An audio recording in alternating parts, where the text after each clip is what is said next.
Il voit un individu donc, se porter à hauteur au petit matin d'une vitrine d'un antiquaire, sortir un pied de biche et casser donc, la vitrine de l'antiquaire. C'est un mode opératoire assez habituel. Hein. On voit que l'individu met quelques secondes à casser la vitrine, à mettre les objets dans son sac et à partir.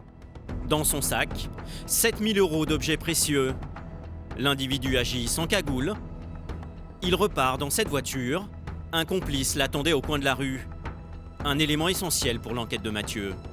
Sans l'intervention de la vidéo, on n'aurait jamais su que l'individu avait pris la fuite à bord d'un véhicule. On n'aurait forcément pas su de quel type de véhicule il s'agissait.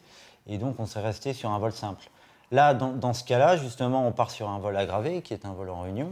Et on peut travailler pour essayer d'identifier le complice, voire les complices. On ne sait pas combien il y a d'auteurs dans le véhicule. Et donc, requalifier les faits. Une circonstance aggravante pour le malfaiteur. L'antiquaire de Trouville a déjà eu affaire à des kleptomanes, mais jamais à un cambrioleur aussi déterminé. Je peux vous montrer ce qui reste, que j'ai retrouvé par terre.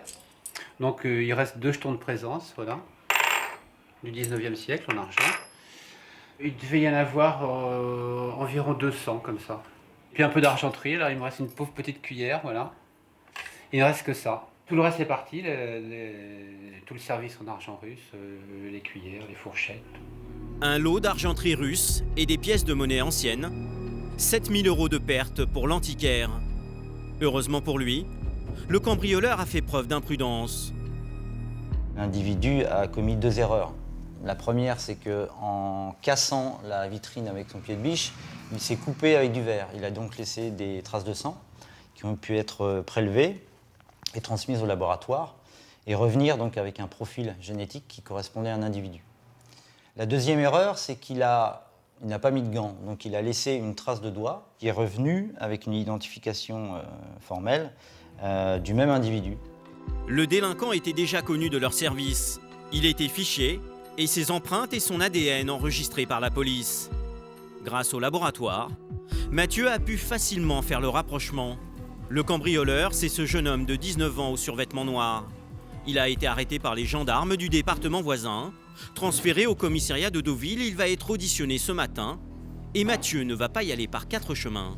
Un vol a été commis rue des Bains, chez un antiquaire, début juillet. Est-ce que vous avez quelque chose à nous dire là-dessus?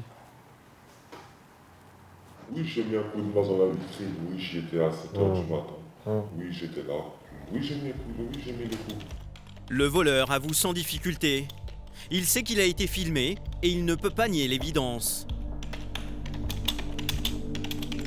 T'as été filmé par les caméras de Bien sûr, ok. Les caméras, je les ai vues. C'est où sont les caméras, je sais. Je vais regarder tout ça. Je vais confirmer que c'est bien toi. Le collègue de Mathieu lui tend alors les photos extraites de la vidéo. L'individu s'y reconnaît et commence à donner des détails. Donc il y avait quoi comme objet par exemple?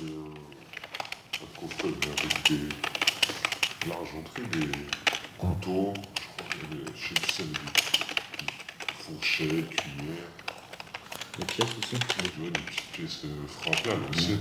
Ce qui intéresse désormais notre enquêteur, c'est l'identité du complice qui l'attendait dans la voiture noire.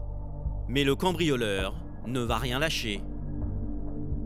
T'es prêt à assumer tes responsabilités?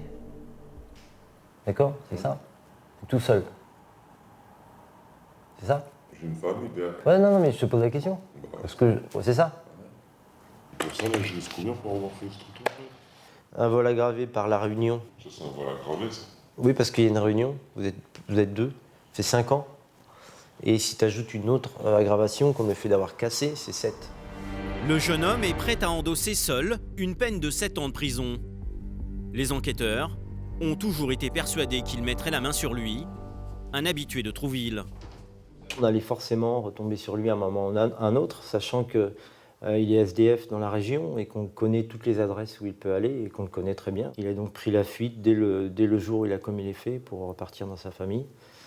Et il a pu vivoter comme ça pendant 2 mois et il savait très bien qu'un jour il allait finir dans nos locaux. Mathieu devra encore attendre pour arrêter son complice.